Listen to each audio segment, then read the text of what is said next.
Something that comes up pretty often when designing different redstone machines is item transport. Maybe those items are the output of some farm. Maybe those items carry some sort of data around different parts of a complex system. Maybe you just want to move stuff from one place to another. Whatever the case, it's important to know some of the options you have when designing an item moving system. The first of the items, a giant line of hoppers, is pretty easy to understand. Hoppers move items from one container to another, so chaining them together will make them work together to move an item from point A to point B. While this is perfectly functional, making a big hopper chain for long distance transport is pretty often a bad way to do things. For starters, it's pretty expensive if you don't have an iron farm. Eating through a significant amount of ingots for fairly small distances. Another limit when doing this is how fast hoppers are able to move items. Hoppers aren't able to move items once every 4/10ths of a second, or 5 times in 2 seconds. For some cases, this is just fine, but a lot of the time, hoppers will get overwhelmed pretty quickly. To get things moving a little quicker, you can make use of lines of droppers instead of hoppers. By powering all the droppers in sequence with a clock and a line of observers, you're able to get items moving a bit faster than they would in hoppers, albeit by using a bit more space and more of some resources like quartz and redstone dust. There is a way to make this thing move items practically instantly by using powered rails for update order, magic, witchcraft stuff, but in most situations, this is impractical and a great example of overkill. Useful when you need it, but you don't need it often. Dropper lines are still good to keep in mind for general use because it can be a bit of an issue to move items upwards if you're just using straight hoppers or something. This problem is fairly commonly and pretty easily solved by using one of these dropper lines. Using them in this way to make dropper vaders, as they're called, is actually more common than using them for horizontal transport, I think, but it's still good to keep in mind for both cases.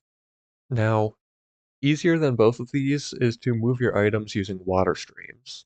It gets around the hopper speed limit by minimizing hopper usage, and while it can be a bit nerve-wracking to be using water alongside your redstone, as long as you double check your canals to prevent leaks and just be careful with how you're placing stuff, you should be able to minimize water damage to your electronics.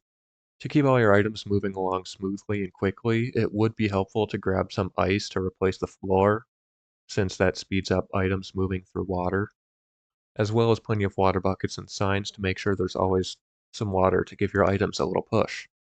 Apart from being fast and relatively cheap, one benefit of this kind of system is that you can put hoppers along the path to add extra output points. If you do this, though, you'll want to be careful. If you just put some hoppers in the floor of the canal, items can easily get stuck on the hoppers because of the little indent in their collision. A common way to prevent this is to line up items on the edge between two blocks by using certain non-full blocks like honey or chests. If you do this, you can put your hoppers underneath just fine because the hopper indent is only in the middle of the hopper. Over the edges of the hoppers, the items can still be picked up just fine, but aren't in any danger of getting stuck. Another thing to keep in mind with putting items into hoppers from water streams is that hoppers are slower than water streams. Because of this, it's possible that the water stream outpaces the hoppers, and items come through the water stream faster than the hoppers can pick up.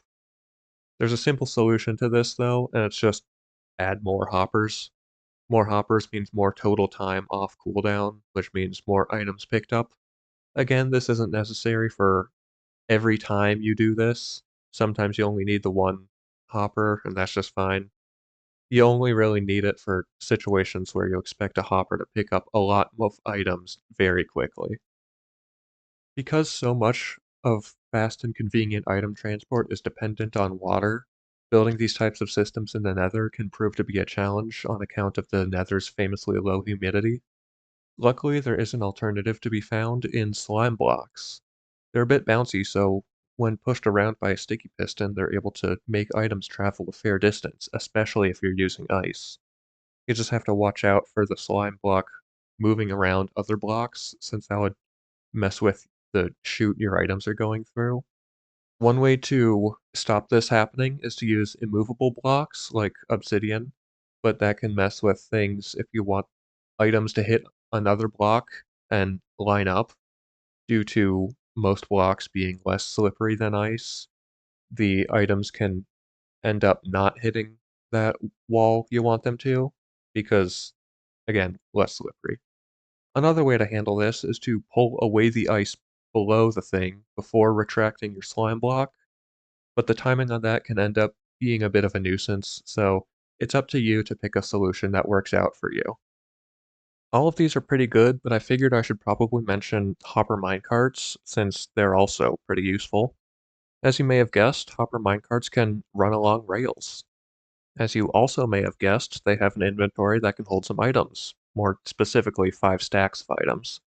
What you may not have known is that when a hopper minecart is on a rail, the area it can collect items from just about reaches into the block above the rail, meaning they're really good for item collection systems for many farms.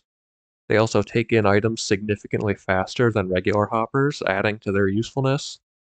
Unfortunately, they're not able to push items at a blazing rate, so it's often a good idea to give your hopper mine cart a spot where it can sit and empty out after it gets done doing a round of rounding up items.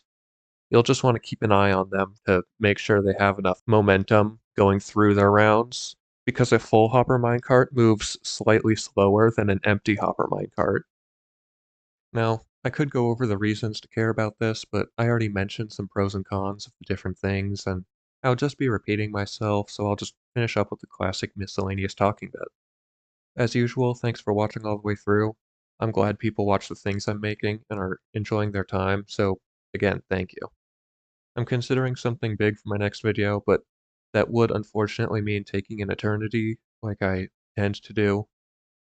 Hopefully the wait will be worth it. Maybe it'll end up being shorter than I think.